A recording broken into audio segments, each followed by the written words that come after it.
Sí, bueno, vamos a dejarnos de...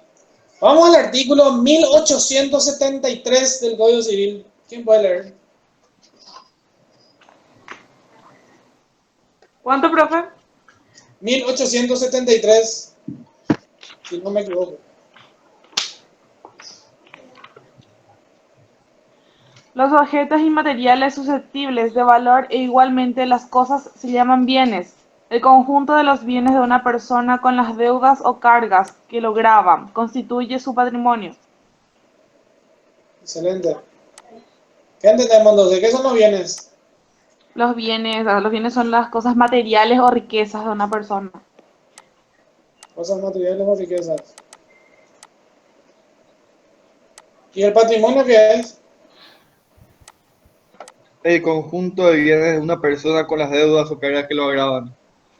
Entonces, los bienes están dentro del patrimonio, ¿verdad? Sí. Tenemos bienes y los bienes están dentro del patrimonio. Por eso es que esta parte vaya en el artículo 189 del Código Civil y quiero que lean el título del capítulo.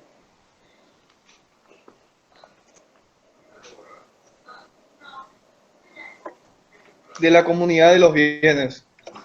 Sí, no, el título del capítulo. Del régimen. Régimen patrimonial del matrimonio.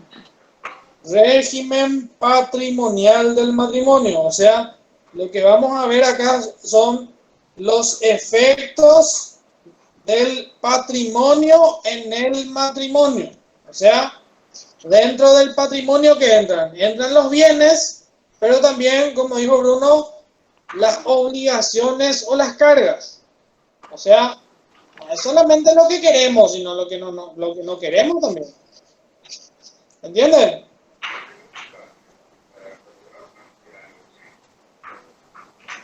Esto se transmite por la herencia, sí, perfecto, se transmite por la herencia. Ahora, ¿qué transmitimos por la herencia? Solamente lo que queremos.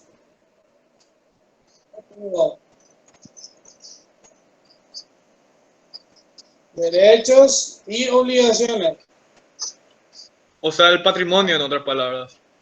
El patrimonio, que incluye los derechos y también a las obligaciones. Excelente. Bueno. El artículo 189 dice: los esposos quedarán sujetos al régimen de la comunidad de bienes, que se regulará por las disposiciones de este capítulo siempre que no acuerden un régimen patrimonial distinto. O sea, el artículo 189, ¿qué nos dice? En otras palabras, que hay un régimen por defecto. O sea, un régimen que si no adoptamos otro régimen, vamos a utilizar ese, que es el régimen de comunidad de bienes. Es la comunidad de bienes. ¿Qué es la comunidad de bienes? Tranquilo, vamos a ver ahora. Cuando el patrimonio de una persona no es que se separa, sino son como una sola persona, no dejan su patrimonio para ser una sola persona. O sea, no es que está dividido. ¿Cómo? Conjunto de patrimonios. Puede ser, puede ser. Bueno, antes de pasar a ver esto, vamos a ver que nuestro programa nos pide régimen de bienes en el matrimonio. Concepto, ¿qué son los regímenes de bienes en el matrimonio? Son los modos por los cuales se regla todo lo que tiene que ver con el patrimonio de los esposos durante el matrimonio. Estos regímenes, tenemos los antecedentes históricos, que son algunos que ustedes ya conocen. Vamos a empezar por el régimen de la absorción. Y ustedes me van a decir, ¿para qué vamos a estudiar romanos? Bueno, tenemos que estudiar. Son las bases. Dice, este es el sistema romano primitivo derivado del matrimonio cum manu. Le pregunto yo, ¿cuál es la diferencia entre el matrimonio cum manu y sine manu? El cum manu quedaba sujeto a la potestad, o sea, la esposa se unía al pater familiae del esposo. El sine manu creo que era cuando el esposo salía de su familia y quedaba sujeto al pater familiae de la señora. Sí, en el cum manu, ¿qué pasaba? La esposa dejaba su familia de origen, digamos, su familia genética, y pasaba a formar parte de la familia del marido. Y por lo tanto, todos los bienes que la esposa llevaba eran absorbidos por el marido. O sea, si se quiere casar conmigo, se casa conmigo, pero todo lo que es suyo ahora es mío. No es que es nuestro, es mío. ¿Se entiende? La esposa tenía que dar todo al marido desde ese momento. ¿Les parece justo? No, ¿Les parece justo esto? Para no, mí sí. no. Para algunos sí, para algunos no. Bueno, luego tenemos, atiendan bien, hay dos. El régimen de la unidad y el régimen de la unión. Se parecen mucho, ¿eh? Atiendan bien para el examen si era para unidad o unión. Tienen una pequeña diferencia. Pequeña. ¿Qué dice el régimen de la unidad? ¿Verdad? Es muy parecido a lo anterior. Los bienes de la mujer pasan a cargo del marido. Hasta ahí todo bien, ¿verdad? El marido dispone de ellos, ¿verdad? Absorbe los bienes, pero al tiempo de la disolución, es decir, cuando se separan, ¿verdad? Debe entregarse a la mujer o a sus herederos todo lo que ella hubiese aportado al matrimonio. O sea, se le tiene que devolver a la mujer cuando se da la disolución, se le tiene que devolver todo lo que ella aportó. ¿Verdad? ¿Qué creen ustedes? ¿Eso es más justo que la absorción?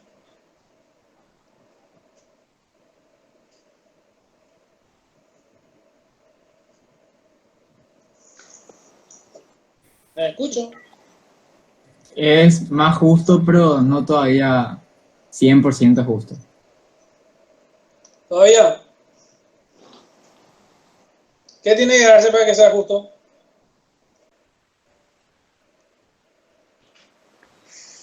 Y creo yo que justicia es dar a cada uno lo suyo, profe, entonces que cada Y uno... lo que era suyo ahora se le devuelve. ¿Está bien, Go? Sí, pero que el marido no sea el único capaz de poder disponer de los bienes, sino también la esposa. No, no.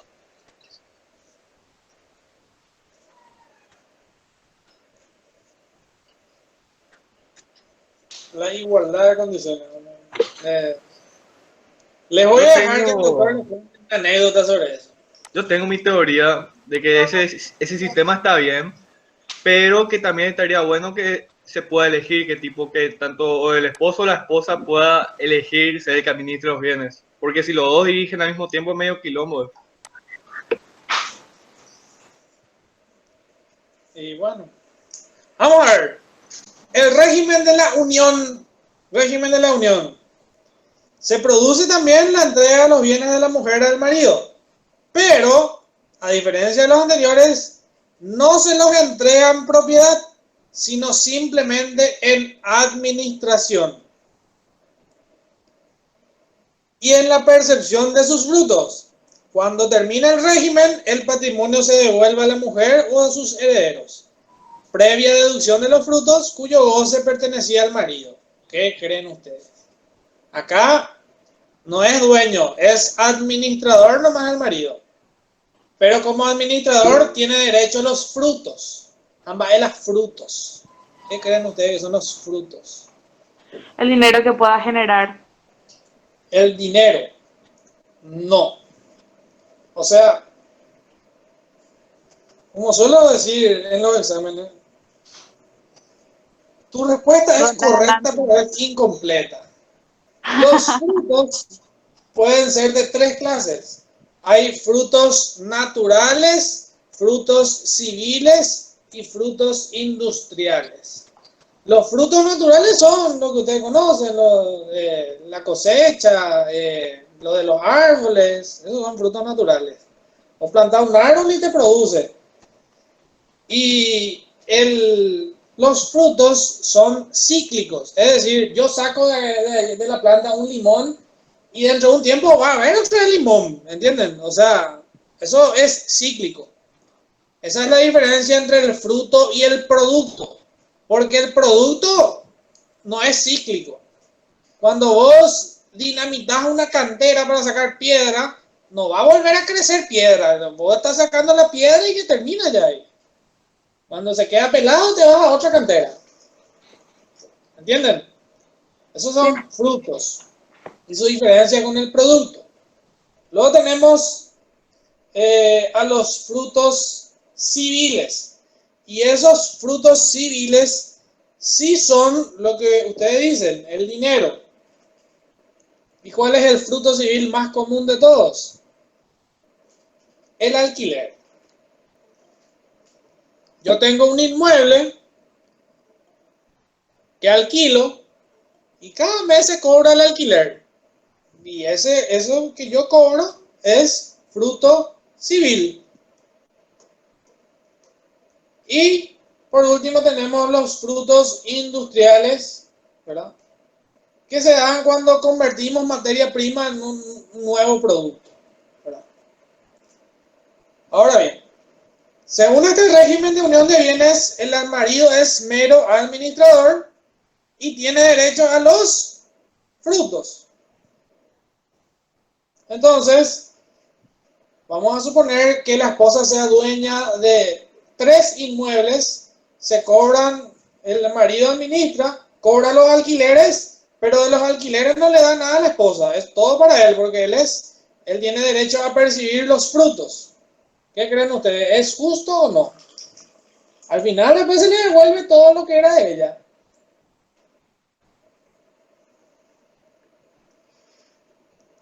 ¿Es justo? Si él funciona como un administrador, sí, porque él está generando o le está ayudando a generar una mejor inversión al administrar correctamente sus bienes. Y al final, si es que se separan, van a darle todo otra vez lo que generó. Van a dar todo, ¿verdad?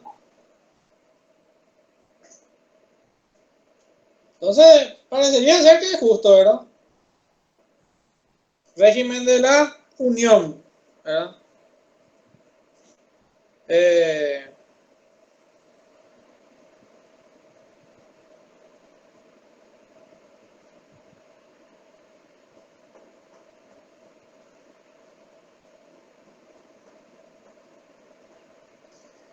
Sin embargo, les voy a leer lo que dice el autor.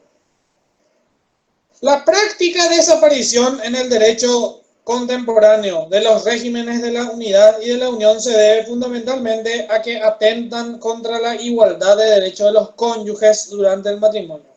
Lastimosamente tengo que decirles que todo lo que les dije hasta hoy en día es parte del pasado. Ya no existe ninguno de los tres. Y el cuarto que les voy a decir ahora, seguramente lo habrán estudiado en romano, pero en la práctica tampoco existe. ¿Se acuerdan de la dote? ¿Qué era la dote? Si no me equivoco, es lección 12 de Derecho Romano 1. O por lo menos era en mi época, no sé si a ustedes ya se les cambió el programa. La dote es el conjunto de bienes que la esposa constituía para entregárselo al marido cuando se case, por lo que tenía entendido. Y ustedes sabían que el régimen de la dote estuvo vigente en Italia hasta 1975. Hasta hace poco nomás.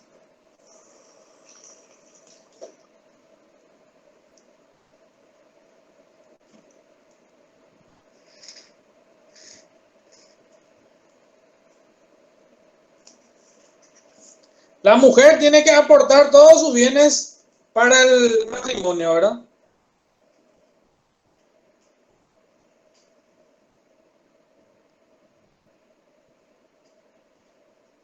Dice entonces, la dote se da en el matrimonio sine manu, ¿verdad? Donde la mujer entregaba al marido solo ciertos bienes que servían como contribución para solventar los gastos del hogar. Estos constituían lo que se conoce como dote. Y los bienes de la mujer que no entraban en el régimen total eran calificados como parafernales. Esto estuvo vigente por un tiempo. Hasta hace no mucho. Ahora, de estos cuatro, díganme, ¿cuál creen que es el mejor?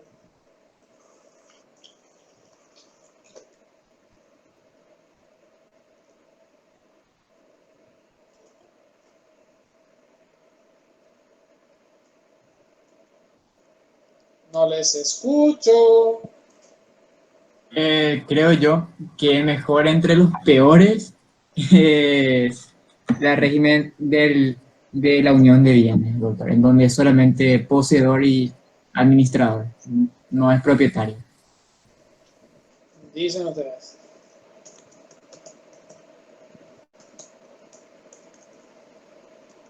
Sí, podría ser la unión.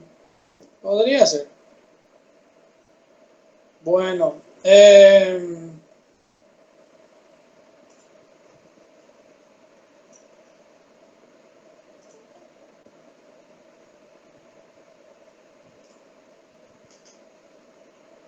ahora bien, la verdad que todo esto es cosa del pasado. Ya, ya no existen en realidad, ninguno de estos, ¿verdad? Pero de todas maneras tenemos que seguir estudiándolo, ¿verdad? Y más que nada porque da gusto poner en el examen estas cosas que ustedes no van a pensar que eso no tenía que decir, ¿verdad? Bueno, en nuestro código felizmente desaparecieron estos.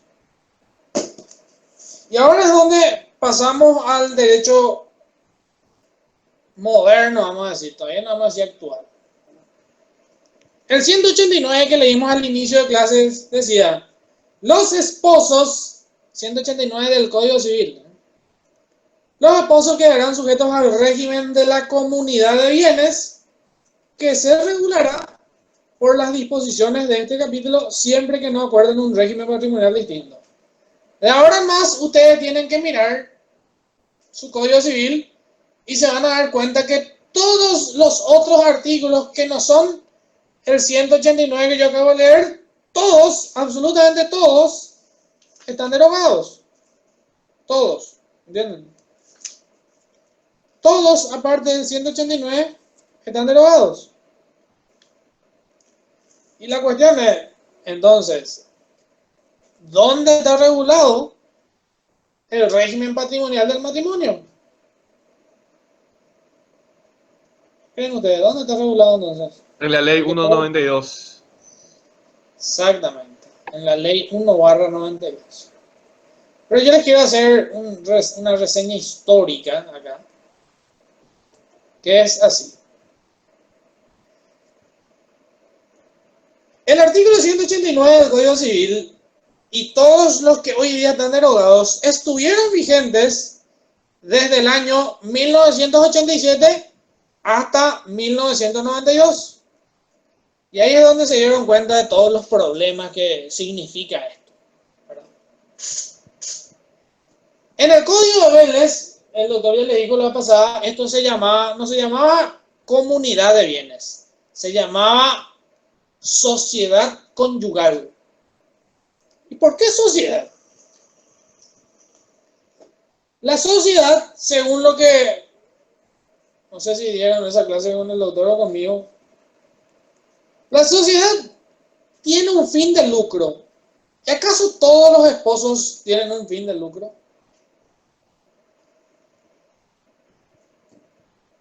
Yo creo que no. Si bien hay esposos que tienen una empresa familiar, etcétera, ¿verdad? Pero no todos. Entonces no todos tienen un fin de lucro.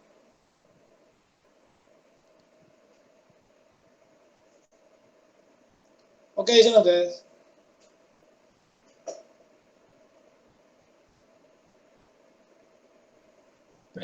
Profe, como dice el doctor Moreno, no solamente se genera lucro, sino también se puede generar otras cosas, el afecto, el desarrollo de los hijos, ¿verdad? No necesariamente lucro en el matrimonio. Excelente. Por eso es que el término sociedad conyugal como que no está bien. Ahora yo le pregunto a los que trabajan en tribunales. ¿Nunca vieron un juicio que dice disolución y liquidación de la sociedad conyugal? Yo hasta hoy día sigo viendo. ¿Sabes lo que pasa? Y ahora voy a aprovechar este espacio, ¿verdad? Para expresar mi idea, ¿verdad? Esta es una idea personal, y a título personal, y me pueden decir todo lo que quieran. Acepto todo tipo de crítica, ¿verdad? ¿Qué es? Que lastimosamente en el Poder Judicial uno aprende en el trabajo y no en la facultad. Y uno donde debería aprender es en la facultad y después trabajar. ¿Quién le enseña al dactilógrafo a ser dactilógrafo? Que son al fin y al cabo los que redactan las resoluciones. ¿Quién le enseña? El dactilógrafo más viejo le enseñó al más joven o a los otros más jóvenes. Y ellos ya están haciendo resoluciones de cosas que todavía no dieron en la facultad. Y ahí está el problema. Cuando vos aprendés la mecánica, pero no aprendés los fundamentos.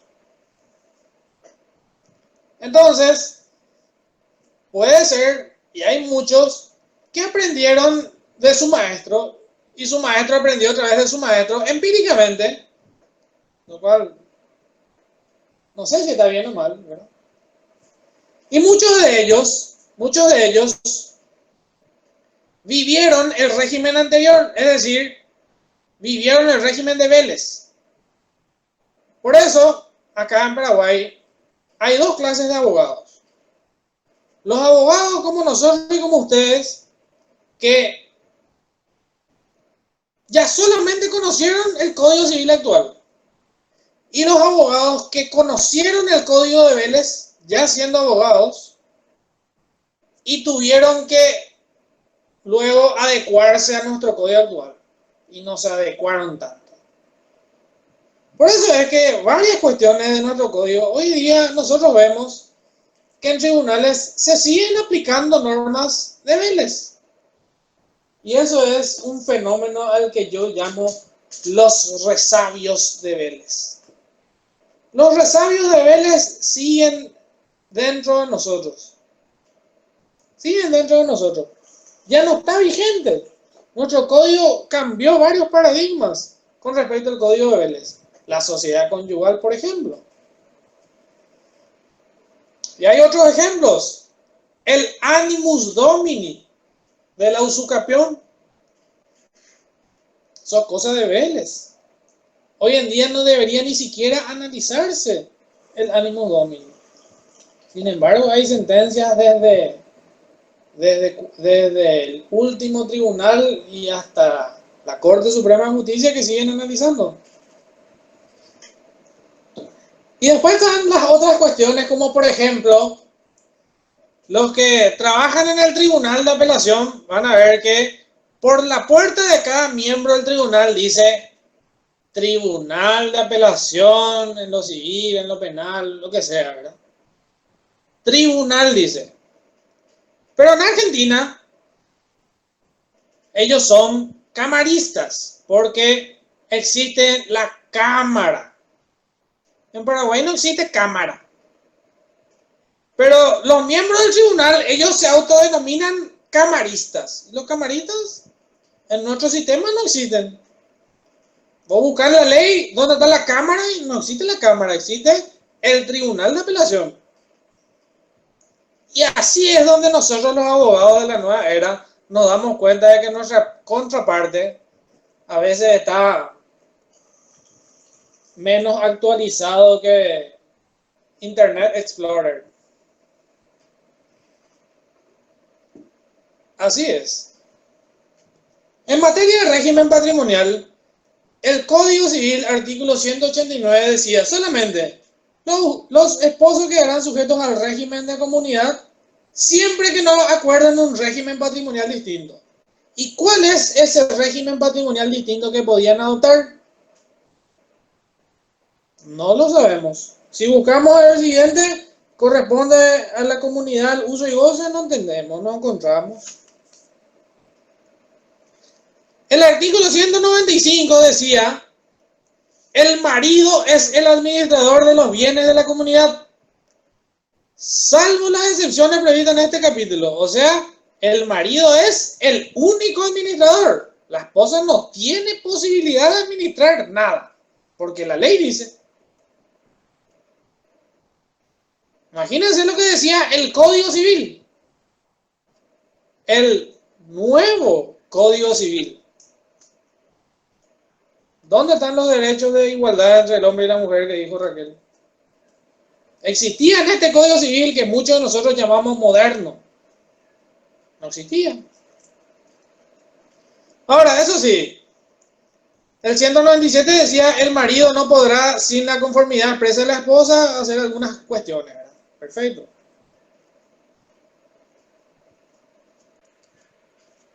¿Solamente en qué caso podía administrar la esposa? 198, la administradora pasará, de la comunidad pasará a la mujer con las mismas facultades cuando fuera nombrada curadora del marido. O sea, cuando el marido sea interdicto o inhabilitado. Solamente en ese caso la mujer podía ser administradora de la comunidad.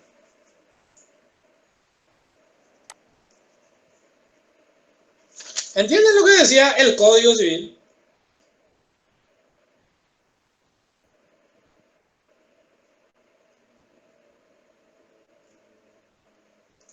Ahora bien, tenemos un solo régimen entonces. La comunidad de bienes, que decía el Código Civil.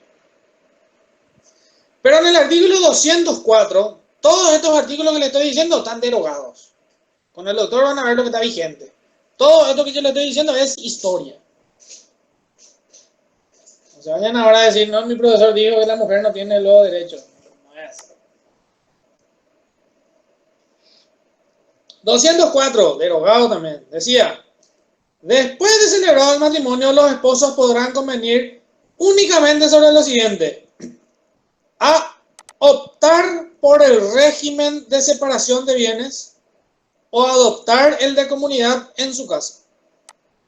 Acá es donde aparecía el segundo régimen. Teníamos uno, el de la comunidad, y acá aparecía el segundo, la separación de bienes. Solamente estos dos, pero uno por defecto. Si no adoptas el otro, por defecto es el de la comunidad de bienes, que se llamaba en el código en ese entonces. Desde la promulgación del Código Civil y su publicación, esto generó una serie de problemas, debates, más todavía cuando en el 89, con el golpe de Estado, se aprobaron los tratados internacionales, los derechos de la mujer, se crearon las organizaciones y bueno, fueron las presiones para un proyecto de ley de modificación. Y bueno, todo eso se plasmó en la ley 1/92 que el doctor Moreno la vez pasada ya les contó, que cuando eso él era presidente de la Cámara de Diputados. Y bueno, un grupo de mujeres se reunió con él para tratar de tratar sobre estos temas, ¿verdad? De la modificación del Código Civil por la ley 1 que finalmente se dio por la ley 1/92, la que luego fue modificada a través por sucesivas leyes, ¿verdad? Entonces, tenemos el Código Civil en su texto original tenía solamente el régimen de comunidad de bienes por defecto y el régimen de separación de bienes si los esposos lo hacían de común acuerdo después del matrimonio, después de celebrado el matrimonio. O también podían hacerlo, si se fijan en el 203 inciso A, también dice optar por el régimen de separación de bienes. O sea, si uno se casaba, podía adoptar el de comunidad o el de separación. Pero si ya se casaba con el de comunidad, luego podía, por mutuo acuerdo, optar por el de separación de bienes. ¿Entienden? Entonces, esos eran los regímenes. Todo esto cambió con la ley 1/92 a partir del artículo 22. El artículo 22 de la ley 1/92 dice: esta ley reconoce regímenes patrimoniales matrimoniales, y son 3. La comunidad de gananciales bajo administración conjunta.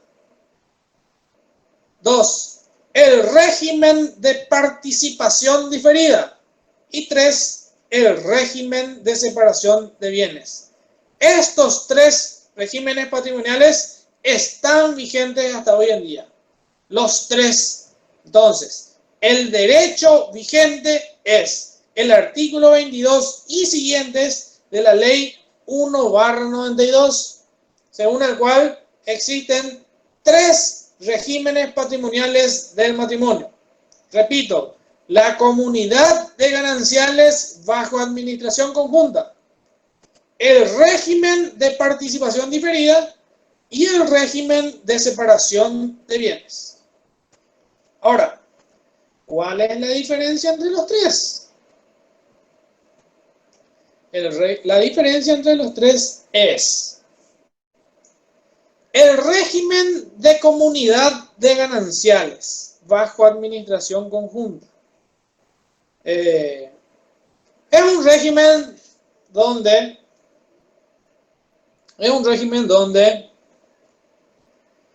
la administración es conjunta y todos los bienes desde el matrimonio son de ambos esposos, conjuntamente. Dicho de otra manera, lo mío es tuyo y lo tuyo es mío. Es decir, desde el momento que nos casamos, todo lo que se compre es nuestro. No es mío y no es tuyo. Es nuestro. Salvo que, van a ver eso con el doctor, salvo que hagan algo que no se hace pero jamás. Les voy a leer.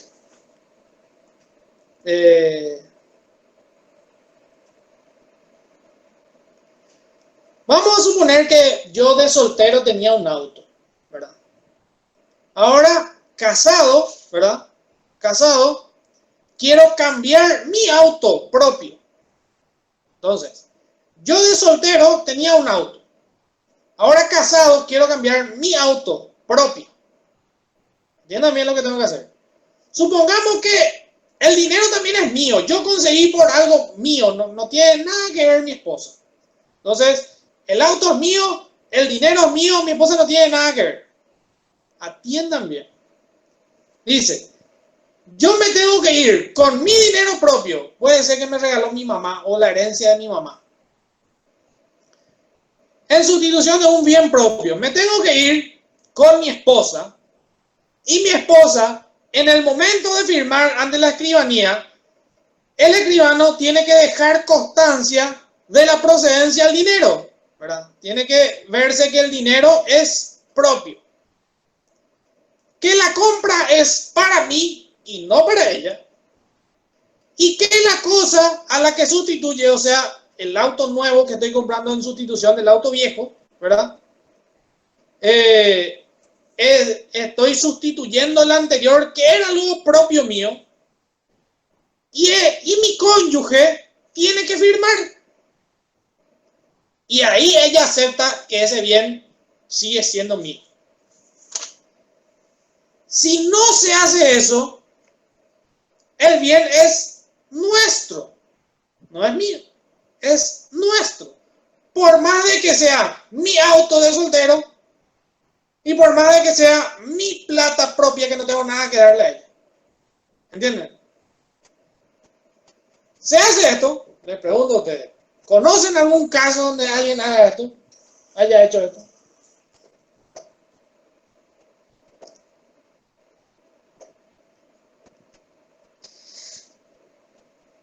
Pero, profe, con el tema del auto en sí, viste que para inscribir el auto vos tenés el título y el título está a tu nombre. Entonces, ¿cómo eso pasa? Tipo, imagínate que te separas. ¿A dónde va el auto si el auto está a tu nombre principalmente? ¿Y sabe dónde va? A la disolución de la comunidad conyugal. Ahí se va a partir mi auto, que yo creo que es mío, ella va a llevar la mitad. Qué triste casarse, profesor. Este es un fenómeno que yo le llamo la ganancialización de los bienes propios. Desde el momento que te casas, todos los bienes que vos tenías de soltero eran propios. Pero al no hacer esto que yo le estoy diciendo a ustedes, todos esos bienes propios que vos crees que son tuyos, se van ganancializando porque vos vas renovando tu celular, tu computadora, tu auto, esto, que lo otro, y todo lo demás ya pasa a ser ganancial. O sea, ya no existen bienes propios. Ya no existen. Desde el momento que vos te casás, y si no haces esto, ahora, vamos a suponer que vos, abogado, entendés todo esto, y decís, bueno, vení a acompañarme, vamos a la escribanía, voy a comprar para mi auto y tenés que firmar. Lee la escritura y no es lo que no te va a querer firmar, sino que dormí en el sofá un mes por ahí. ¿O no es así? Decime por Raquel, ¿qué le vas a hacer si pasa eso? ¿Cuánto tiempo va a dormir en el sofá?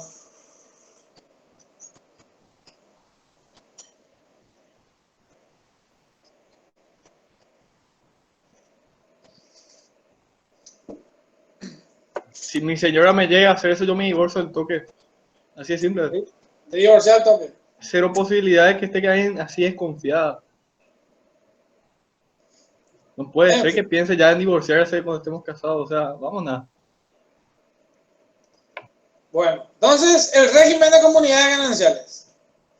Ahora, ¿se acuerdan que el artículo 189 decía que el régimen de comunidad de bienes o comunidades gananciales, como se llama hoy en día, era el régimen por defecto? O sea, si vos no elegís, es comunidad ganancial. Este artículo 22, al parecer, no dice nada. Solamente nos dice cuáles son los tres. Pero, bueno, ya les expliqué el primero. Desde el momento en que nos casamos, todo es nuestro. Y si lo que yo tenía, que era mío antes de casarme, luego quiero renovar el celular, la computadora, el auto, lo que sea, si no hago como les dije, entonces pasa a ser ganancial también y no hay nada que hacer. Ahora, si no querés tener este problema, desde el día 1, ¿qué podés hacer? Podés optar por el régimen de separación de bienes. ¿Cuál es el régimen de separación de bienes? Desde el momento del matrimonio, todo lo que yo compro es mío y todo lo que vos comprás es tuyo. Como si fuera que seguimos solteros. Vos compras tu auto, es tuyo. Cambiar tu auto, es tuyo. Comprar tu auto, es tuyo. No importa si estás casado. Nada no es de tu esposa. Nada no es de tu esposo. Seguimos como si fuera que nunca nos casamos. ¿Qué les parece? Mucho mejor.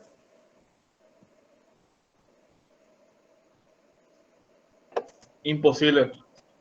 Lo mío es tuyo y lo tuyo es mío. Así nomás. ¿Qué dicen ustedes? Excelente, doctor, me encanta. Maravilloso. Famoso comunista luego. ¿Cómo? Lo mío es tuyo y lo tuyo es mío. Así tiene que ser el tema cuando ves casamiento. Si no, ¿para qué nos casamos? ¿Por amor? Vámonos. Y bueno, así es. Uno para todo y todo para uno, veo. Así es. Bueno, y luego tenemos un tercer régimen patrimonial del matrimonio, que es más que nada teórico, ¿verdad? Porque no se conocen casos prácticos de esto, que es el régimen de participación diferida, en el que se hace una diferencia entre el patrimonio inicial y el patrimonio final. Vamos a suponer que yo me casé con una millonaria. Yo cuando me casé, para poner un monto, ¿verdad? Yo cuando me casé tenía 5 millones de mi patrimonio. Todo mi patrimonio. Y ella tenía 100. Me saqué la lotería. Bueno, perfecto. Durante el matrimonio, todo es como la separación de bienes. Ella compra lo suyo, es suyo. Yo compro lo mío, es mío. No hay ningún problema. ¿Dónde se desata el problema?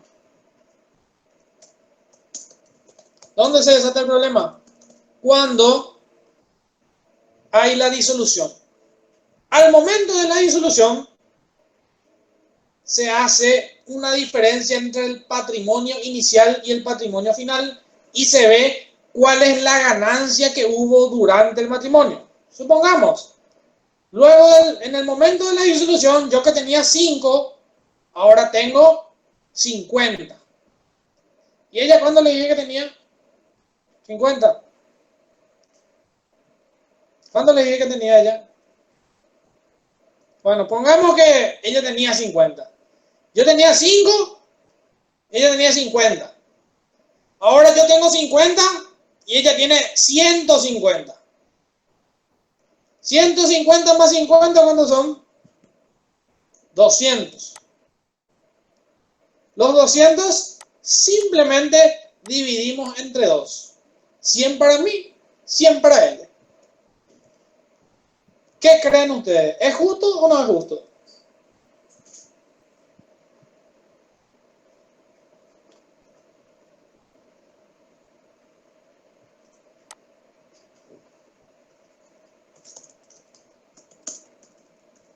¿Qué dicen?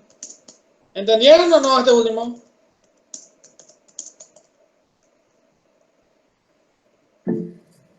Sí, profe, yo creo que depende del acuerdo que lleven entre los esposos, porque si eligen este sistema es porque no quisieron hacer el de separación de bienes y quieren algo que puedan al final, ¿verdad?, poder dividirse mitad, mitad. Sí, a ver un poco. ¿Quién ganó acá? ¿Gané yo que no tenía los dinero, que tenía 5 millones de todo mi patrimonio? ¿O ganó ella? Ese es uno Oye, del famoso braguetazo, bro. ¿cómo? El famoso braguetazo sería No, en cuando la este caso no pega. estoy entendiendo.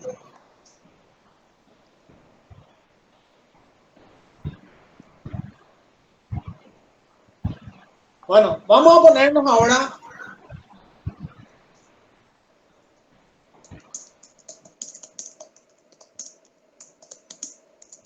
Yo quiero que me confirmen Yo quiero que me confirmen si entendieron estos tres. Si entendieron estos tres, ya estamos bien.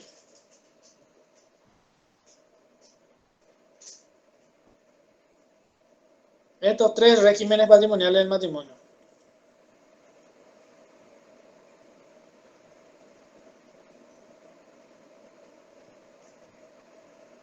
A ver, Bruno, ¿estamos bien con estos tres?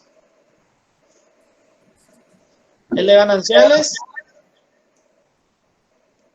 Sí, profesor, se reentendió, se reentendió.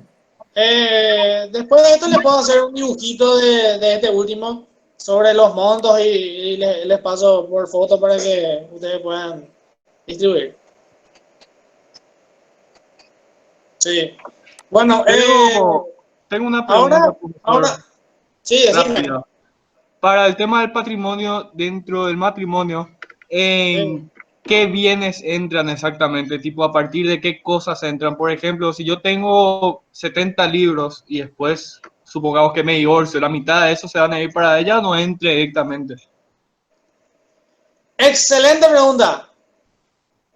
Como diría el político, ¿verdad? Le agradezco la pregunta. No escuché la pregunta de Nico. Nico, ¿puedo volver a repetir por fin tu pregunta? Ok, ahora pregunto de vuelta. Supone que yo tengo un montón de libros en mi casa, tengo un montón de CDs, tengo una colección de 300 CDs literalmente. Yo me caso y después no le soporto más a esta tipa y o sea, que ella piró y bueno, hice el tremendo error de no hacer separación de bienes.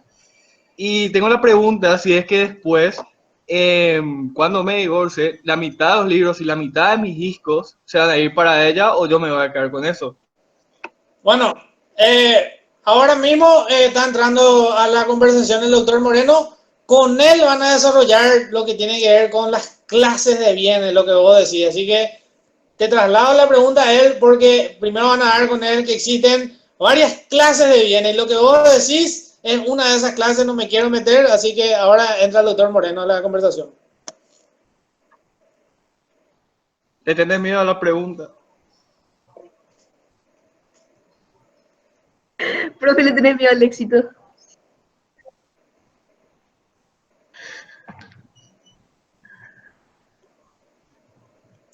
Hola, doctor.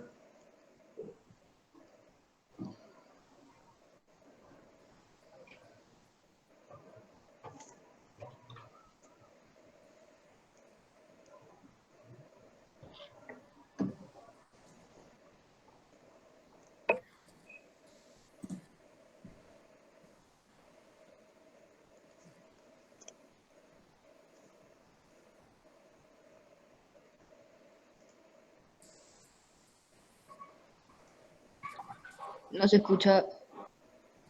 ¿Ustedes le ven?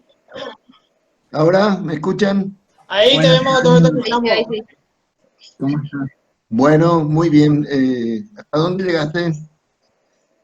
Ya hicimos los tres regímenes patrimoniales del matrimonio conceptualmente. Comunidades gananciales, separación de bienes y participación diferida. Solo conceptualmente, doctor.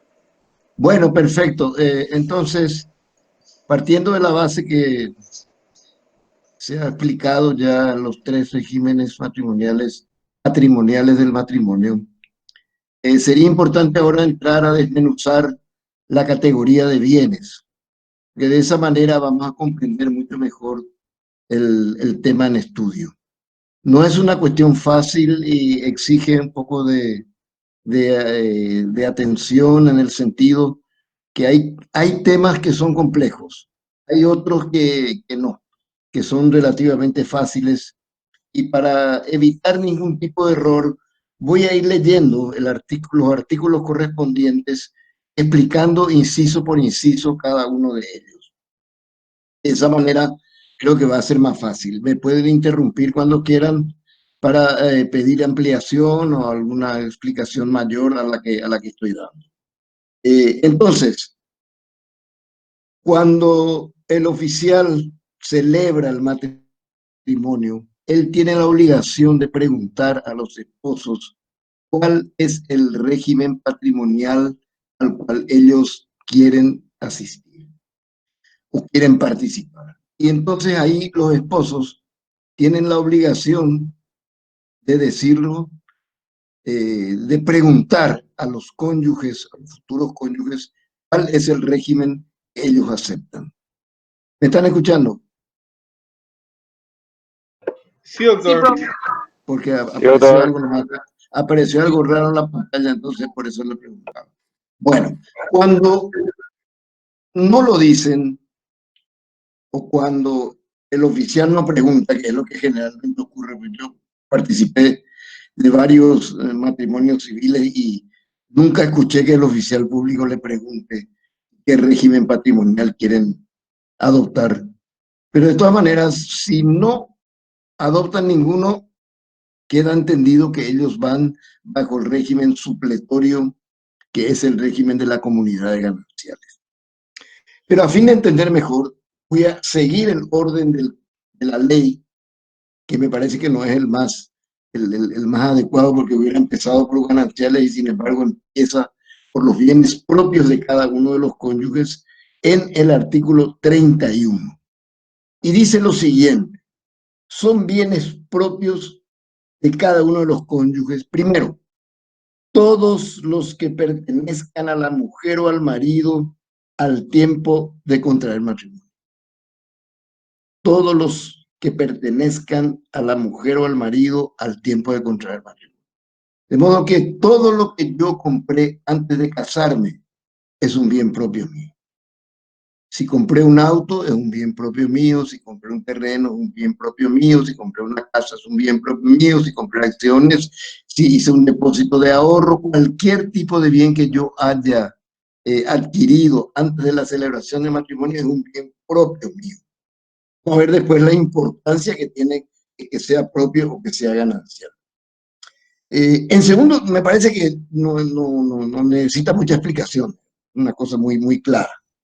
El segundo, sí, ya un poco más, los que el uno o la otra adquieran durante la unión por herencia, legado, donación u otro título gratuito. Celebrado el matrimonio, puede acontecer que uno de los padres de los cónyuges fallezca. Entonces, en ese caso, debe abrirse la sucesión y los bienes que le correspondan al cónyuge cuyo padre ha fallecido será un bien propio de él. Muy importante que lo tengamos bien claro, un bien propio de ella. Lo mismo será cuando fuera un legado, es decir, los bienes sucesorios se pueden adquirir por herencia o por legado o donación que se hace vía testamentaria. Entonces, cuando es por herencia, es un bien propio. Cuando es un legado, o sea, cuando en un testamento el padre decide darle algo más a uno de los hijos, lo cual puede hacerse porque si bien existe el concepto de lo que se llama la legítima, que es un porcentaje del cual los padres no pueden disponer de sus propios bienes, sino que tienen que reservarlo para sus herederos forzosos. Entonces, del resto que le sobra, o sea, él no puede disponer de 4/5 de sus bienes. Eso forma parte de la legítima de los herederos. Pero de 1/5 él puede disponer. Y de ese quinto él puede hacer lo que quiera. Supónganse ustedes 100. El padre tenga 100 para repartir. 80 no puede tocar. Son para los herederos forzosos. 4/5 de 100. Pero 1/5 él puede tocarlo. Puede dejarle a su esposa, puede dejarle a uno de sus hijos, puede dejarle a un ahijado, puede dejarle a un amigo, a una amiga, a quien se le dé la gana. Él no tiene por qué rendir cuenta por qué razón él está dejando a esa persona 1/5. Entonces, eso es lo que se llama un legado. Es un bien que uno recibe a través de un testamento. Y la donación es un contrato unilateral en virtud del cual una persona da a otra gratuitamente una cosa. Para hacerlo más sencillo, para llamarlo de una manera que es más común a nuestro diario, nuestro cotidiano hablar, es un regalo. La donación es un regalo. Por supuesto que es a título gratuito. Entonces, ese regalo que se haga a una persona que está casada es un regalo que constituye un bien propio de ella. Después dice la ley, u otro título gratuito, y yo busqué en el código cuál pudiera ser otro título gratuito que no fuera la herencia, el legado o la donación. Y la verdad que no encontré. Para mí son los 3 únicos casos en que puede transmitirse un bien por título gratuito. Pero de todas maneras está ahí por si alguna vez aparece alguna otra figura. Entonces, en ese caso también, si es a título gratuito, corresponderá como bien propio de cada uno de los esposos. Atiendan, pregúntenme si es que no queda bien en claro alguna cosa. Tercero, tercero, los que adquieran durante la unión a título oneroso si la causa o título de adquisición fuese anterior a la unión. Voy a volver a leer para que quede bien claro. Los que adquieran durante la unión a título oneroso si la causa o título de la adquisición fuese anterior a la unión. Algún comentario voy a hacer sobre este inciso. En primer lugar, resucita una figura que ha sido expresamente dejada de lado en el código, que es la causa. La causa en los contratos ha sido una de las cuestiones más discutidas en toda la historia de la parte contractual. Y hubo los llamados causalistas, que eran los partidarios de la causa, y hubo los anticausalistas, que eran los que no estaban de acuerdo con que se incluya la causa. La causa es la razón por la cual se hace un tipo de operación. ¿Por qué nuestro código dejó de lado la causa? Porque decía que la causa estaba comprendida ya en otros elementos que corresponden a los actos jurídicos. La voluntad. Si yo quiero algo, quiero y no tengo por qué decir por qué lo quiero. Entonces, esta es una crítica meramente doctrinaria. Y la otra es cuando ese título, que es la causa, fuese anterior a la celebración de la unión. Y les voy a poner un ejemplo que suele ser muy corriente en nuestro país. Los loteamientos. Ustedes conocen que se hacen loteamientos, que se venden lotes generalmente a 120 meses, que se da una libreta de pago. Con esa libreta de pago uno va a la inmobiliaria o a quien le haya vendido todos los meses, le paga, le pone un sello pagado cada mes, etcétera, etcétera. Y es muy frecuente que ocurra que la persona guarde esa libreta y no la lleve nunca al escribano para que le haga el título. El título en el que consta la transferencia por escritura pública del inmueble que él ha comprado. Guarda la libreta, la tiene ahí guardada. Incluso, no sé si se olvida o no se olvida, pero se casa y no dice nada. Un día, arreglando los roperos o las cosas viejas, encuentra la libreta. Dice, pero yo no escrituré esto, tengo que ir a la inmobiliaria, pedirle la orden para la escribanía y hacer una escritura pública de transferencia. Se hace la escritura y ese bien adquirido antes de la celebración del matrimonio, formalizada la escritura pública después de la celebración del matrimonio, va a ser un bien propio del cónyuge que lo haya adquirido. Va a ser un bien propio del cónyuge. Muy bien, seguimos. Los adquiridos con dinero propio o en sustitución de un bien propio, siempre que en el momento de la adquisición se haga constar la procedencia del dinero que la compra, que es para sí y las cosas a las que sustituye, y que el otro cónyuge lo suscriba. Vamos a ir despacito porque el inciso es un poco largo, pero realmente es muy interesante escribirlo para que ustedes puedan comprender bien. Yo tengo un bien propio que recibí por herencia, que compré antes de casarme o cualquier otro título que me regalaron, cualquier situación de las que hacen que ese bien sea propio. Y de pronto me interesa comprar otro bien que va a ser más productivo para mí en el futuro. Entonces, o en el presente. Entonces decido vender el bien propio que yo había recibido antes de casarme y puedo hacerlo lo vendo y compro el nuevo bien.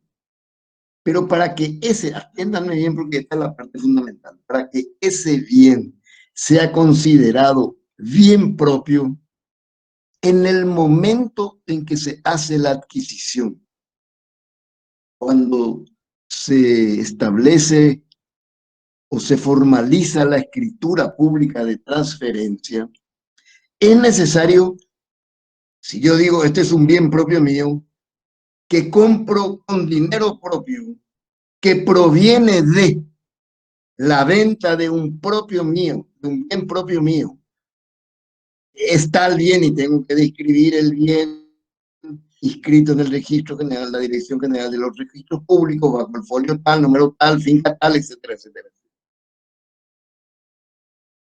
O si es con dinero propio mío, tengo que hacer constar que es dinero que yo tenía en una caja de ahorro antes de casarme, conforme el certificado que me pide el banco tal, de que esto es verdad.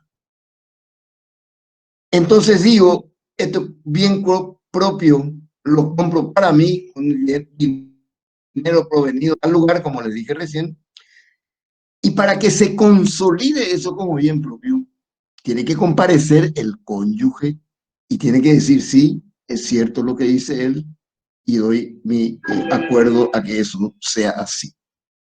Entonces, ahí queda configurada la figura como un bien propio adquirido en sustitución de otro bien propio que yo ya tenía al momento de celebrar los matrimonios o después cuando se refiere a los casos en los que yo pueda, después de contraer matrimonio, tener bienes propios. Herencia, legado o donación, como está escrito en el inciso segundo de este artículo.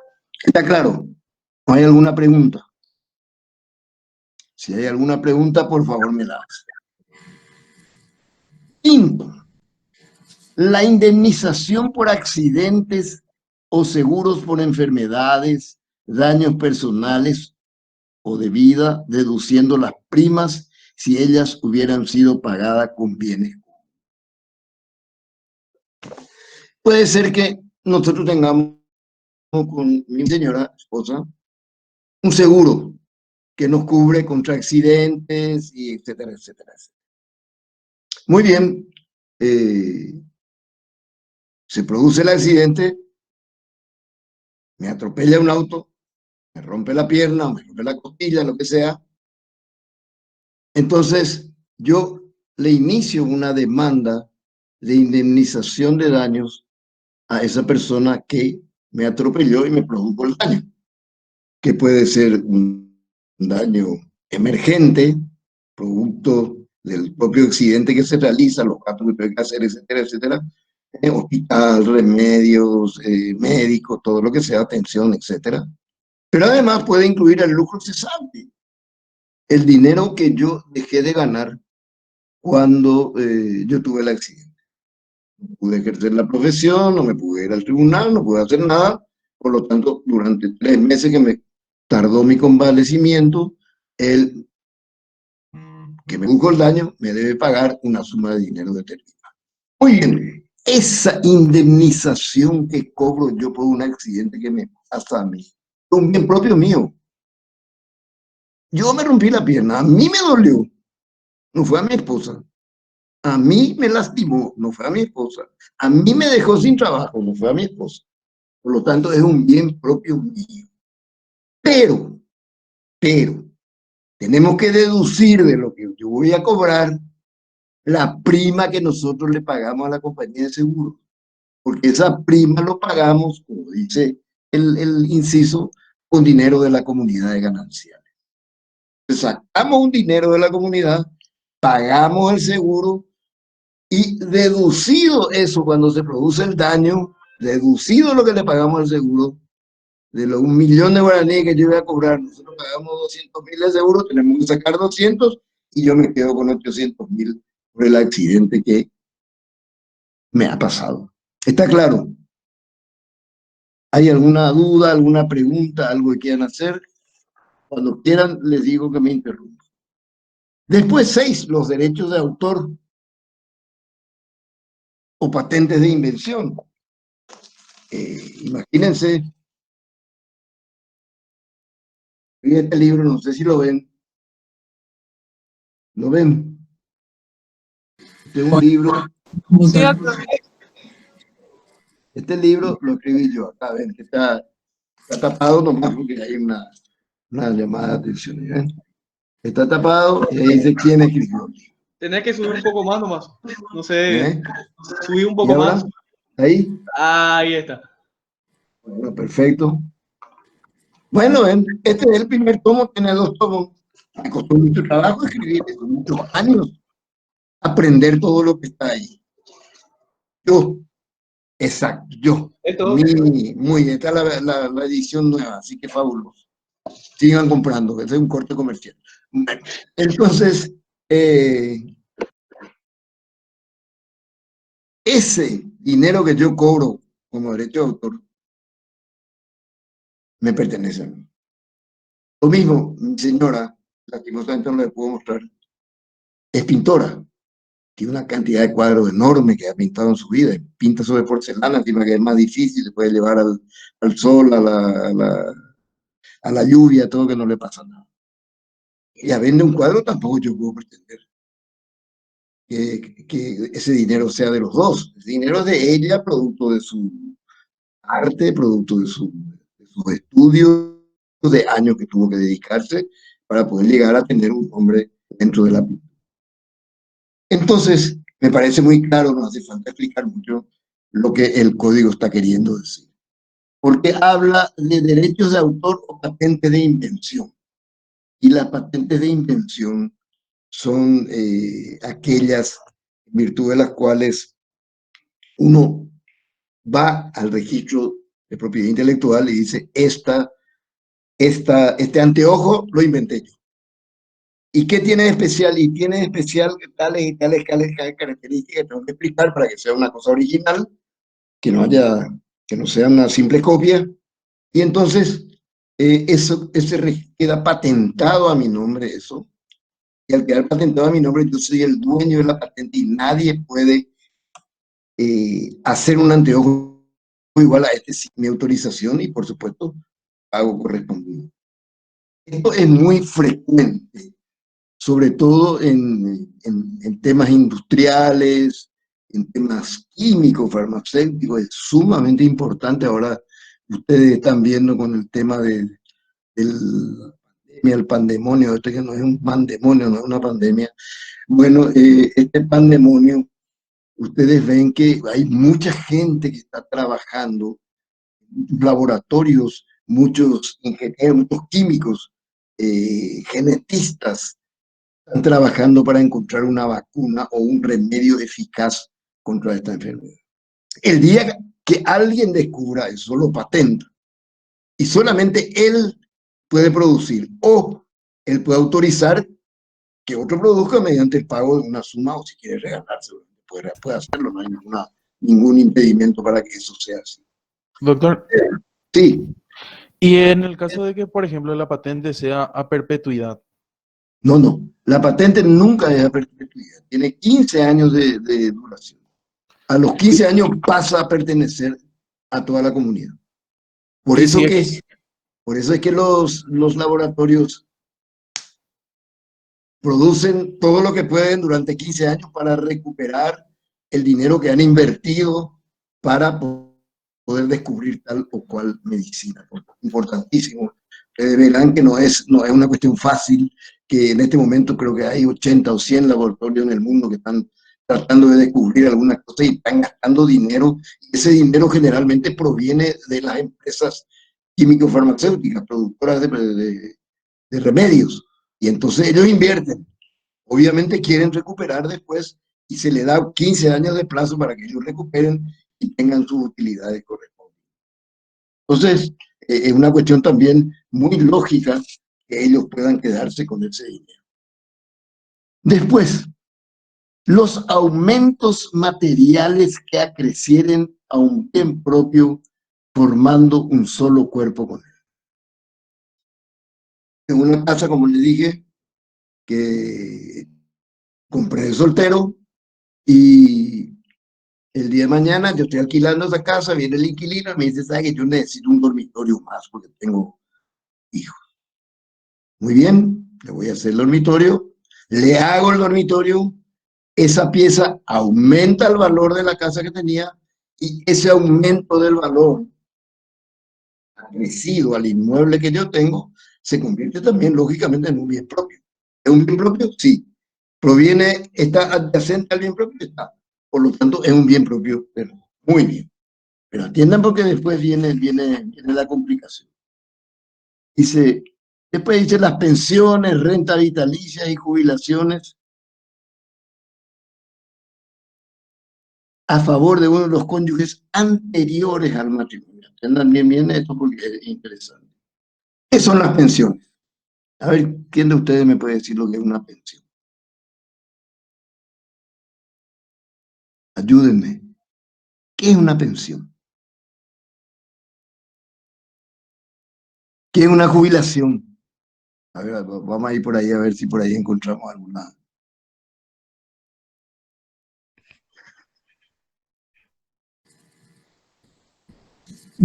Buenas tardes, doctor.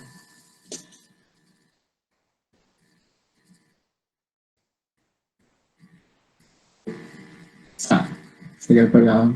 Portando durante una cantidad determinada de años. Le voy a responder a las preguntas que estoy recibiendo. Entonces yo aporto a una caja determinada durante un número de años fijado por la ley. El día que yo me jubilo, cobro mensualmente aquello que yo puse durante años, de forma mensual, de modo que me asegura un bienestar cuando yo ya sea viejo y ya no quiera más trabajar. Esa es la jubilación. La pensión, sin embargo, es para gente que nunca ha aportado alguna caja, ni al IPS, ni a la caja fiscal, ni a esa cantidad de cajas municipales, etcétera, etcétera, que existen por ahí. Nunca aportó.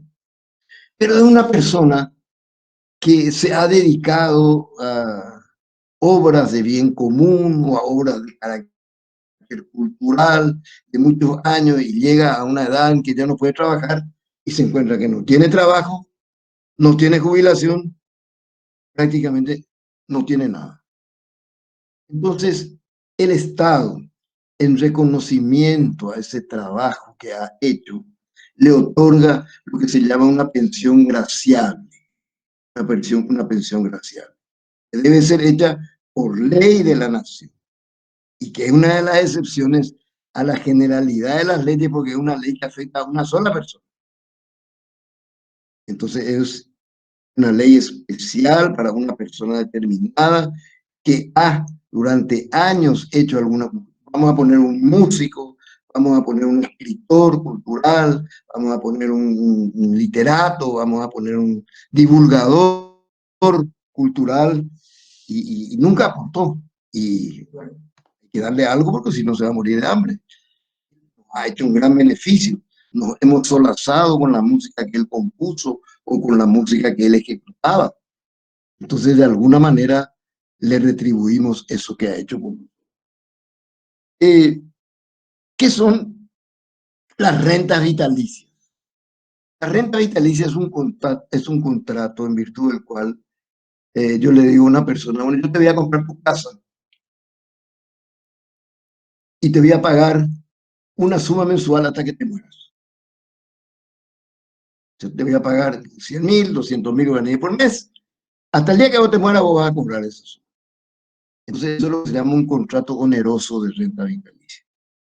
Yo le compro a alguien y me comprometo a pagarle una renta, una cuota, hasta el día que esa persona se muera. Y el último de los casos contemplados son pensiones, renta vitalicia y jubilaciones que ya vimos lo que son. Entonces, deben ser anteriores al matrimonio. Porque si son posteriores al matrimonio, es decir, si la jubilación se produce ya después de casado y habían aportado juntos dinero de la comunidad para que se produzca esa jubilación, entonces en ese caso el bien va a ser ganancial. Pero si es una jubilación anterior al matrimonio, entonces será un bien propio de la persona. Claro, está claro. Muy bien, sigamos. Los efectos personales, atiendan bien esto, los efectos personales y recuerdos de familia, ropas, libros e instrumentos necesarios para el ejercicio de la profesión. Recuerdos personales de familia, un cenicero que me dejó mi papá, una lapicera que me dejó mi papá, o mi mamá me regaló tal cosa, un recuerdo personal que es muy personal mío, me regaló un cumpleaños cuando cumplí 20 años, etcétera, etcétera. Después dice, recuerdo de familia, una mesa que era de toda la familia, que me queda a mí, ese es un bien propio mío. Y después viene, esto es muy importante, ropas, obvio, las ropas son mías, no, señora, usa mi pantalón, va a usar el suyo, las ropas son mías, propias. Libros, instrumentos de trabajo necesarios para el ejercicio de una profesión. Dice expresamente libros, y eso es muy importante para nosotros. Los abogados no podemos movernos sin los libros. Hace muy bien el que me mostró los libros y todos los que puedan comprar libros, porque esos son instrumentos de trabajo que les van a servir durante muchos años. Tener una buena biblioteca a pesar del Internet y a pesar de lo que ayuda hoy día el Internet, y más que nada ayuda a investigar, pero no a llegar a conclusiones, porque eso las llega a uno mismo.